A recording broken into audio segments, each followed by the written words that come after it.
What a feeling.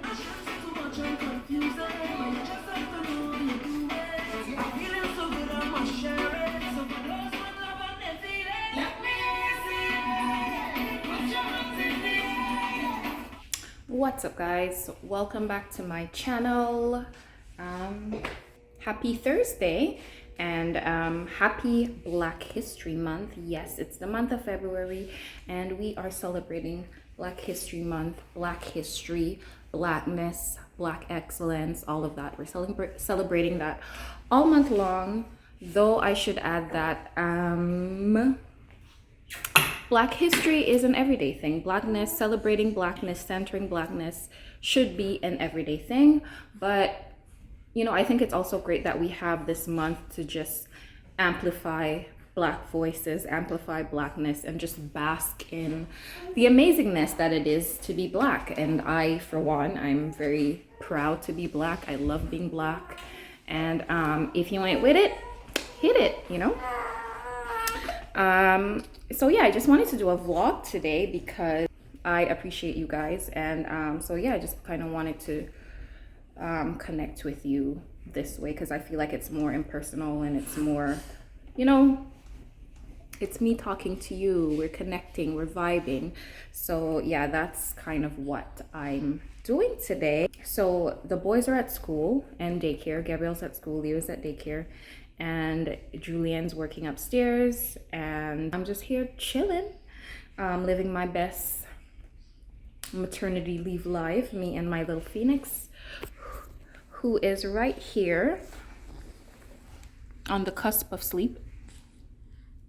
Say hi, Papa. Say hi, you. Yeah, he's about to fall asleep, but he's at that age where he sleeps through everything. You know, babies, they can sleep through everything. You could like lift the house with them in it and they would stay asleep. So he's honestly the chillest baby we've had. And we've had three very, knock on wood, very good babies. But Phoenix is definitely the chillest of them all. Like, he's just so chill, such an easy baby. So I'm counting my blessings. I'm very lucky. None of them ever went through colic or any of those kind of infant hardships, I guess. But yeah, I'm very lucky to have had three amazingly easy babies. So like I mentioned before, it's Black History Month, and in honor of Black History Month, I thought that it would be, you know, a good idea, a cool idea to only support Black businesses this month. So the challenge was that every single penny that is spent this month needs to go into a Black pocket, because I think it's so important that we support Black businesses and that we encourage them. But it is proving to be quite the challenge. It's only February 4th, so we're 4 days into the month, and it's not looking too good, guys.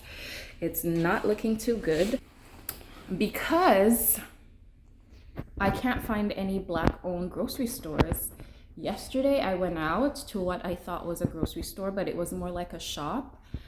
And all I could get was ackee and beans and cabbage. And I mean, I love my cabbage and saltfish. I love my ackee and saltfish, but you know, I can't eat ackee and cabbage and saltfish and beans for the entire month. So I'm looking for a proper Black-owned grocery store in Montreal. I don't know if it exists, but I'm gonna keep looking and hopefully I'll be able to find one.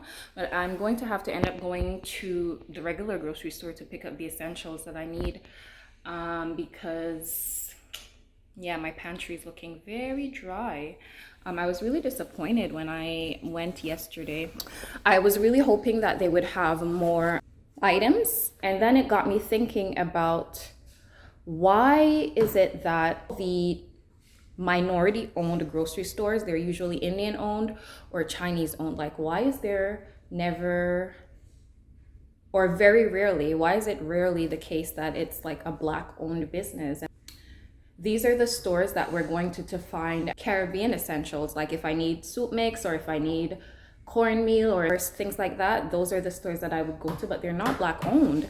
And I was talking to Julian about it this morning as to why I feel like there's a difference in the way Black immigrants set up in a new country as opposed to the way Indians do it or the Chinese do it, or the Middle Eastern immigrants do it.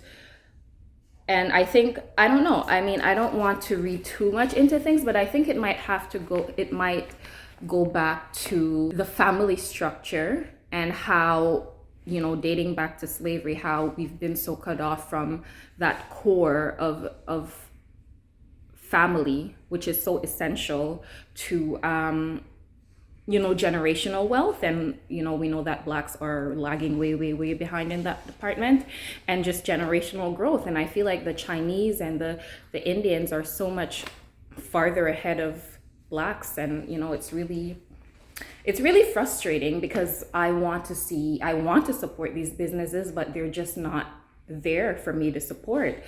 And then on February 1st and February 2nd, we did takeout, and we made sure to buy obviously from Black owned restaurants. But again, it wasn't very easy. We really had to go out of our way because they're partnered with these apps like Uber Eats and Skip the Dish. So even if we bought from them, like a portion of the money that we spend is still going into the pocket of non-Black. So anyway, guys, if you are in Montreal and if you know of any Black-owned restaurants, Black-owned businesses, Black-owned grocery stores, please be sure to let me know, because I would absolutely love to go and support them. But as it stands, it seems it just doesn't exist, which is very unfortunate. What are you guys doing for Black History? Is it something that you commemorate? Is it something that you recognize? Or are you of the notion that, you know, Black History is every day? I feel that way too. Like, I'm Black all day, every day, honey. I recognize my Blackness every day. But like I said, I just feel like it's great to have this 1 month because I feel like Black history, it's such a cornerstone of American history, of Canadian history, and of world history.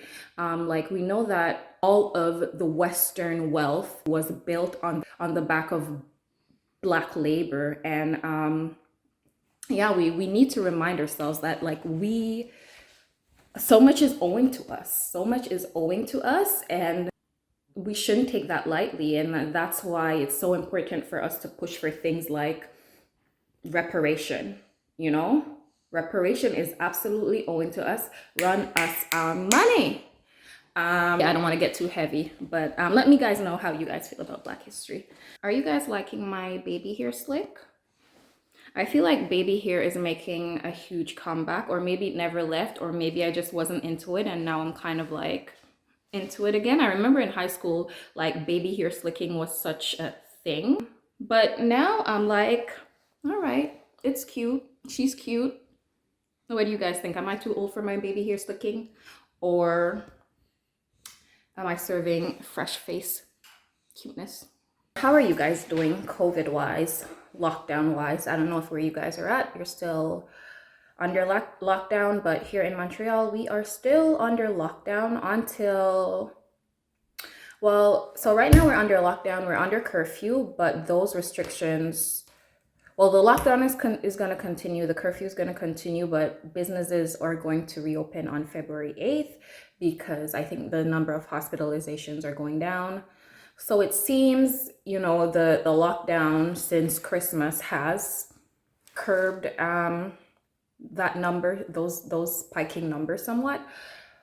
But you know what, doing whatever it takes to keep my spirits up and to keep things light as can be. So hence why I've gotten up today and I've decided to, you know, make myself feel good about myself. I put some makeup on and I'm feeling good, I'm feeling happy. It's a sunny day and I just can't wait for this to be over. I don't know, honestly, I feel like 2021 is gonna be like 2020, in the sense that there's still so much that we can't do. I was really hoping that we'd be able to travel for Easter, to go somewhere warm and sunny, and I think that's going to be very unlikely. So now I'm hoping that we might be able to travel this summer.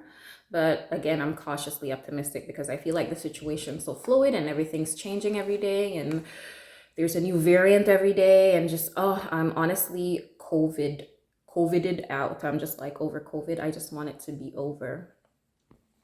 Like, I remember last year this time, I was just living my best island girl life in St. Lucia, just missing the Caribbean very much. Like, as you guys know, I'm Jamaican. I grew up in Jamaica, and it just makes me very happy. Just like being in the sun and just being around my people, and just that warmth, that Caribbean warmth. I miss it very much. Like when I was in St. Lucia, it reminded me so much of Jamaica. There's nothing like living in the islands or being in the islands. Let me know how you guys feel about it, like if you guys agree. I think there's definitely something, there's a certain energy about being in the Caribbean. And yeah, I'm absolutely dying to go back. I can't wait to go back. Like I was talking about it with Gabrielle last night, because he's been to Jamaica once a while ago, like when he was 4. Yeah, I took him to Jamaica when he was 4. It was just me and him. And he loved it so much, and he's been talking about going back so much, because he calls Jamaica his country, which I think is so cute. It's so important to me that he feels that connection to Jamaica, and I try to expose him to Jamaican culture as much as possible, and he loves it. So I'm so happy that he's connected with a culture, or with feeling, you know, a connection to Jamaica that way. But yeah, he's been saying that he can't wait to go back, and I can't wait for him to go back. And I can't believe, like, Julian's only been once, when I was pregnant with Gabrielle, so that was like 10 years ago. So the next time we go, we're gonna be a family of 5, which is kind of crazy. But it just goes to show you, time waits for no one. Like, everything that you're putting off, like, there is never going to be a perfect time to do it now. And there's always going to be an excuse not to do it, but just, you know, one step at a time. I always tell myself, one foot in front of the other. That's how you progress. Don't think about how you're going to get to the end of the road. Just think about putting that one foot ahead of the other, and then the other foot ahead, and then before you know it, you're walking and you're well on your way. Right now, I'm re-embarking on this YouTube journey, which is something that I put off for a whole 9 years. I started YouTube almost a decade ago, before it was this hard to grow a following, before everybody and their dog and their cat was doing it. I'm gonna find a clip from my very first video after I just had Gabrielle, who's about to be 9, and I'm gonna insert it. And sometimes I kick myself thinking, oh my gosh, why did you quit? Like, if you had just continued doing it, who knows, you know, where you would have been by now, or what opportunities you could have had by now. But there's no use crying over spilt milk, right? So now I think everything happens for a reason, and maybe if I had, you know, kept doing it back then, and maybe I would have amassed a following, or maybe, you know, who knows what would have happened. But maybe I just wasn't ready, because I was 9 years younger, and I think I'm more sure of myself now. I'm more secure in who I am. I'm like, it takes a lot more to ruffle my feathers. So I think maybe now is just the time for me to do it. And maybe, you know, who knows? I can't say what's going to happen with this, but what I do know is, and what I've come into this year with, is intention, and being intentional about what I do, how I express myself creatively. And yeah, that's all I can do. Like, be intentional about what I want, and how I'm going to get to where I want to get. So that's why I'm back here on YouTube, and, you know, seeing where it takes me. I am coming in with no expectations, just, you know, putting out whatever my heart tells me to put out, or whatever feels right, and I'm letting it, you know, letting it go where it may go, or letting it take me where it may take me. So that is my inspirational, motivational speech for today, guys. But yeah, I just wanted to pop in and share some thoughts with you. Let me guys know if you like this, if you prefer this kind of style of video where I'm talking to you. I'll be sure to do, I want to do more of them anyway. So yeah, I'll keep you guys posted on my February challenge to support Black businesses. And again, I want to encourage you guys to support Black businesses as well. Sometimes we sleep on ourselves, and I think we have to start embracing each other a bit more, supporting each other a bit more, because that at the end of the day, it's us for us. That's going to make the difference. We can't wait for the other guys to like support us when we're not supporting ourselves. So support your own. And I'll see you guys in the next one. I'll probably do another vlog in like a week or so, and I'll circle back and I'll let you guys know how everything's going with my hunt for a Black supermarket. So I'll see you guys in the next one. Bye.